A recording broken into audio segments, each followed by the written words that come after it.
कोई भी चरित्रहीन स्त्री यह 3 नाटक अवश्य करती है, जिससे पता लग जाता है कि यह स्त्री चरित्रहीन है। नमस्कार दोस्तों, आज की इस वीडियो को यदि आपने पूरा सुन लिया तो आपको भी अच्छे से समझ में आ जाएगा आखिर एक चरित्रहीन स्त्री अपने पति के सामने कौन कौन से 3 नाटक करती है। दोस्तों, कहते हैं कि चरित्रहीन स्त्री के लिए अपना धर्म, अपना कर्म और अपने लोग से कुछ लेना देना नहीं होता। उसके लिए यह सब हमेशा से ही पराये होते हैं। जो स्त्री अपने परिवार को, अपने लोगों को और अपने धर्म को नहीं मानती है, समाज में लोग उसे बदचलन कहते हैं। दोस्तों, आज का यह वीडियो बहुत ही रोचक और मज़ेदार है, तो वीडियो को पूरा देखें। और अभी तक आपने हमारे चैनल को सब्सक्राइब नहीं किया है तो हमारे मनोबल को बढ़ाने के लिए कृपया चैनल को सब्सक्राइब जरूर कर दें। जो स्त्री पर पुरुष में आसक्त रहती है, वह स्त्री अपने पति के सामने कौन से 3 नाटक करती है। दोस्तों, आज का यह प्रसंग बहुत ही ज्ञानवर्धक और प्रेरणादायक है। तो चलिए दोस्तों, इसे एक कहानी के माध्यम से समझते हैं। दोस्तों, स्त्री और पुरुष का प्रेम बहुत ही पवित्र होता है, लेकिन वही प्रेम यदि पर पुरुष या पराये स्त्री के साथ हो तो वह प्रेम नहीं, उसे हवस कहते हैं। और हवस की आग ना उम्र देखती है ना ही धर्म। दोस्तों, यह कहानी एक सेठ की है जिसकी उम्र लगभग 55 के करीब था। वह लगभग वृद्ध हो चुका था।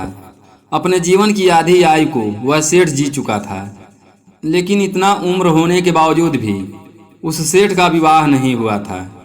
यदि सेठ चाहता तो अपनी बेशुमार धन दौलत की वजह से कहीं से भी विवाह कर सकता था।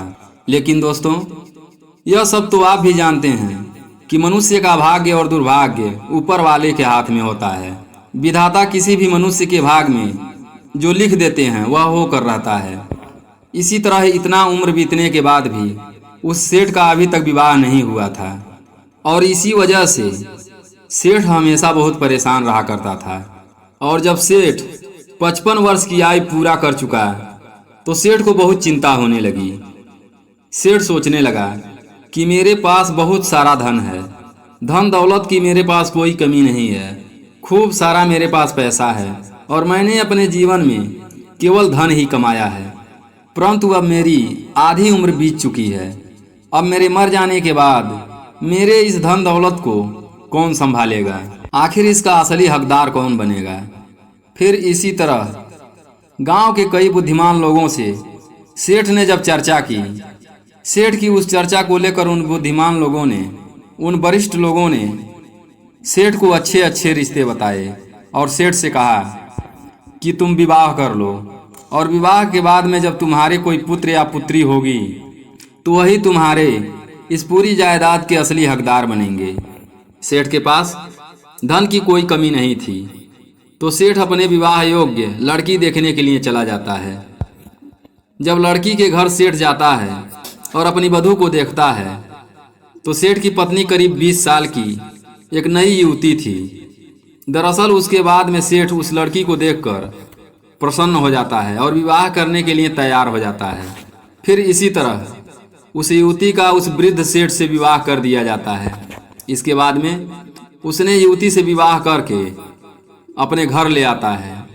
जब सेठ अपनी पत्नी को अपने घर ले आता है तो सेठ दूसरे ही दिन अपनी पत्नी को अपने घर की सारी जिम्मेदारी सौंप देता है। फिर इसी तरह जब रात्रि का समय होता है और सेठ जब अपनी पत्नी के पास संबंध बनाने के लिए जाता है तो उसकी पत्नी उसे आसपास भी नहीं रहने देती, क्योंकि वह वृद्ध था। कहा जाए तो उस सेठ की उम्र उस लड़की के पिता के समान थी। उसके बाद भी जब सेठ की वृद्ध आयु को देख वह स्त्री पूरी तरह लड़खड़ा जाती है, तो वह पड़ोस के एक सेठ के लड़के से प्रेम कर बैठती है। उसके बाद सेठ यानी अपने पति को वह स्त्री अपने आसपास भी नहीं आने देती, अपने हाथ को भी छूने नहीं देती। और जैसे ही सेठ रात्रि का समय होता सो जाता तो चुपके से वह सेठ की स्त्री पड़ोस के दूसरे सेठ के लड़के से मिलने के लिए चला जाया करती। इसी तरह काफ़ी दिनों तक चलता रहा। सेठ ने भी कुछ नहीं कहा, क्योंकि सेठ अपनी उस पत्नी को खोना नहीं चाहता था। सेठ बार बार इस चीज़ों को सोचता था कि मेरी आधी आयु बीतने के बाद मेरी शादी हुई, और अगर यह भी कहीं मुझे छोड़कर चली गई तो लोग बातें बनाएंगे लोग मुझे जीने नहीं देंगे, लोग मुझे ताने मारेंगे, लोग कहेंगे खूब सारा धन कमाया, खूब नाम कमाया, परंतु एक संतान पैदा नहीं कर पाया। यही सब सोचकर सेठ अपनी पत्नी से कुछ नहीं कहता और सेठ की पत्नी रोजाना नए नए वस्त्र खरीद कर लाती, सेठ के कमाए हुए धन को खूब उड़ाती। फिर जैसे ही सेठ अपनी पत्नी की लगाम कसने की कोशिश करता, अपनी पत्नी को थोड़ा भी डांटता, तो सेठ की पत्नी उसे उसकी वृद्धावस्था का बार बार हवाला देती और उससे कहती कि अब तुम्हारी वृद्धावस्था हो चुकी है, तुम मेरे लायक नहीं हो, परंतु मैं तुम्हारे इस वृद्धावस्था में भी तुम्हारा साथ दे रही हूँ। यही बहुत बड़ी बात है। यह सब बातें सुनकर सेठ अपनी पत्नी से बहुत परेशान हो चुका था। उसके बाद सेठ एक दिन जब अपने नगर में घूमने के लिए जाता है तो उसको उसके कई सारे वृद्ध मित्र मिल जाते हैं। जब सेठ को सेठ मित्र मिलते हैं तो सेठ के मित्र सेठ से कहते हैं, अरे भाई, तुम्हारी अभी नई नई शादी हुई है, तुम्हारा अभी अभी विवाह हुआ है, परंतु तुम्हारी पत्नी तो रोजाना रात्रि को उस सेठ के बेटे के पास जाती है, तो भाई आखिर ऐसा क्यों हो रहा है। उसके बाद सेठ उनके पास और देर नहीं रुकता है। सेठ अपने मित्रों की इस बातों को एक ताने के समान मानता है। उसके बाद में सेठ जैसे ही अपने घर आता है, अपनी पत्नी को देखता है, तो सेठ अपनी पत्नी से साफ साफ शब्दों में कह देता है, सुनो, अब मुझे तुम्हारे साथ नहीं रहना है और मैं चाहता हूँ कि अभी और इसी वक्त तुम मुझे छोड़कर अपने मायके चली जाओ। मैं जैसे पहले था वैसे ही अब भी रह लूँगा।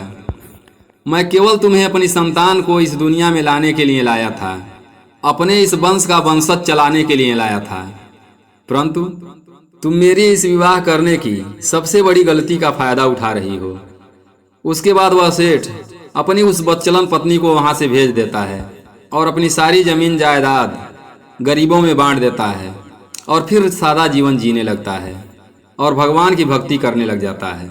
दोस्तों, वह बात करते हैं जब स्त्री गैर मर्दों से संबंध बनाती है, गैर मर्दों से आसक्त होती है, तो अपने पति के सामने, अपने परिवार के सामने कौन सी 3 नाटक करती है।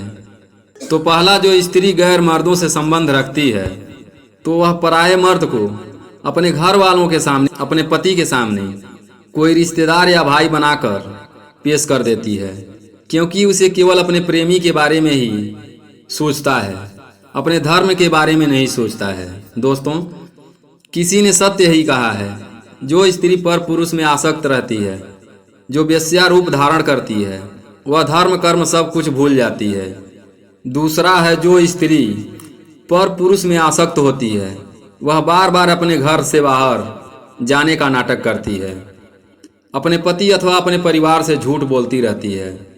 और तीसरा, जो स्त्री पर पुरुष में आसक्त होती है, अर्थात पराये मर्द से संबंध रखती है, वह अपने परिवार को, अपने पति को बार बार नीचा दिखाने की कोशिश करती है, उन्हें बार बार उनकी कमजोरी का हवाला देती रहती है।